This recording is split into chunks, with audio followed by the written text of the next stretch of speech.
Silver just did something it hasn't done in over a decade. The price more than doubled in 2025, shooting from around $30 an ounce to over 70. And here's what's wild. Most people have no idea why this happened or what's coming next. While everyone's focused on gold, Bitcoin, stocks, there's this quiet transformation happening in the silver market that could make early investors seriously wealthy in 2026. I'm not talking about some get-rich-quick scheme. I'm talking about a fundamental supply and demand crisis that's been building for 5 straight years, and it's about to get way worse. Banks are scrambling. Major institutions are revising their forecasts upward. Some analysts are calling for silver to hit $100 an ounce or higher, and the catalyst isn't speculation, it's physics. Here's what most people don't understand about silver. It's not just a precious metal anymore. It's become a critical industrial commodity that modern technology literally cannot function without, and we're running out. The global silver market has been in a deficit for 5 consecutive years.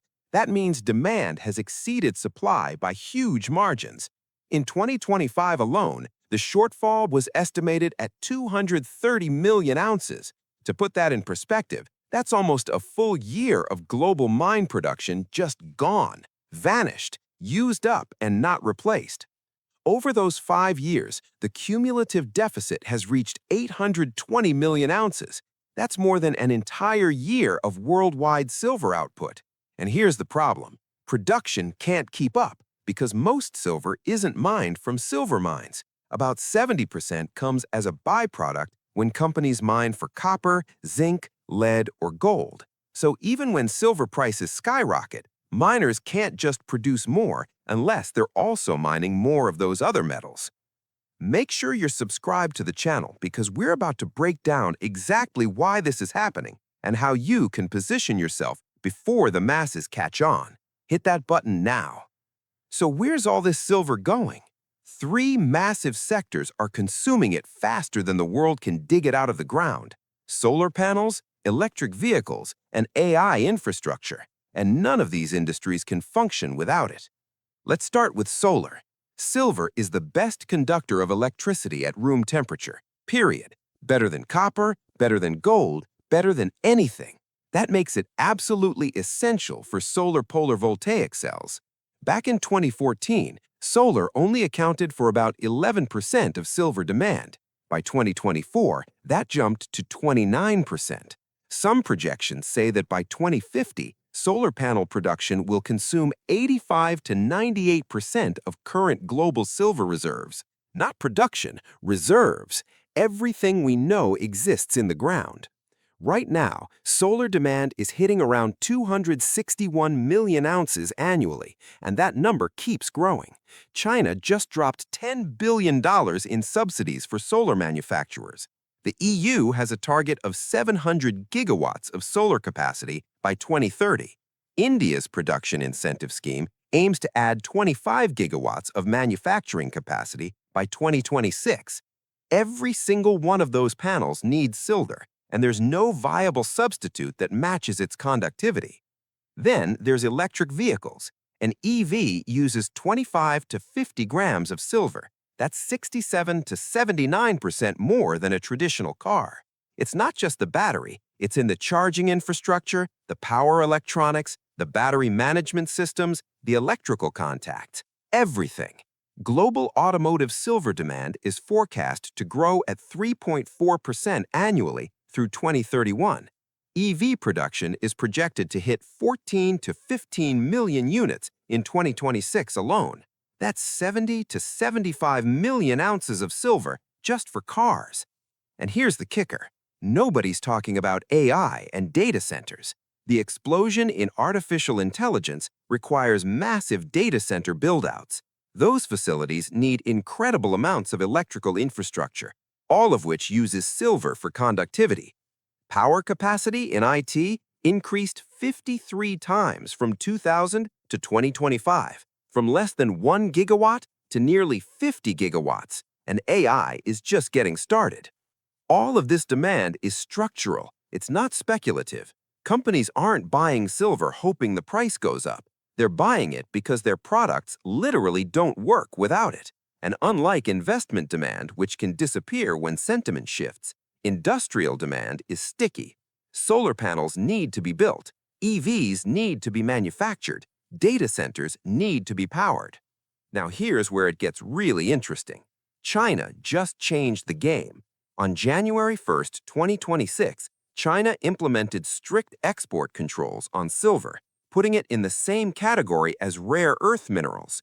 You now need government approval to export silver from China. Only 44 companies are authorized to do it, and here's why that matters. China only produces about 13% of the world's mined silver, but they control 60 to 70% of global refining. They're a massive net exporter, sending out around 4,600 tons while importing only 220 tons in the first 11 months of 2025. By restricting exports, China just tightened global supply even further. This is the same playbook they used with rare earths, and we all know how that turned out. Silver is now officially a strategic resource, not just a commodity. If you're still watching, subscribe to the channel. We cover opportunities like this that most people miss until it's too late. So what are the major banks and institutions saying? Bank of America forecasts silver will average $56 in 2026, with a potential peak of $65.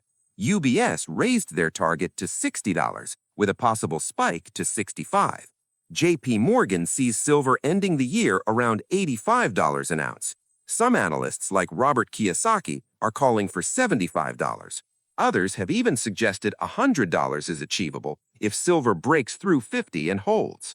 The most aggressive forecast? Bank of America's long-term model suggests silver could potentially reach $309 under extreme supply stress scenarios.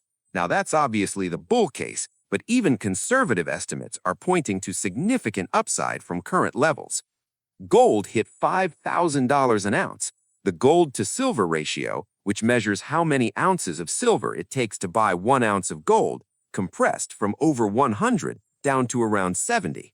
Historically, when this ratio gets too stretched, silver catches up violently. We're seeing that happen right now. Investment demand is surging too. Silver ETFs saw 95 million ounces of inflows in just the first half of 2025. That's already more than all of 2024. Global holdings reached 1.13 billion ounces, just 7% below the all-time peak. Institutions are positioning for a multi-year rally.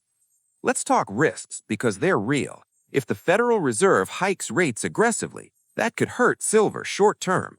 Higher yields on savings accounts make investors prefer liquid, interest-bearing assets over commodities. A global manufacturing slowdown would reduce industrial demand. Tariffs and trade restrictions could impact supply chains.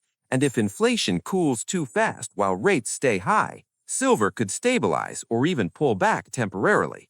There's also volatility. Silver's price swings are way bigger than gold's. It can move 5 or 10% in a day. If you can't handle that kind of volatility, this isn't for you. But here's the bottom line. We're watching a structural supply deficit collide with exploding industrial demand in a market where production can't respond quickly. Inventories on major exchanges have dropped to historic lows. China is restricting exports. Solar, EVs, and AI are consuming more silver every year, and institutions are waking up to the fact that this isn't a short-term squeeze. It's a fundamental shift.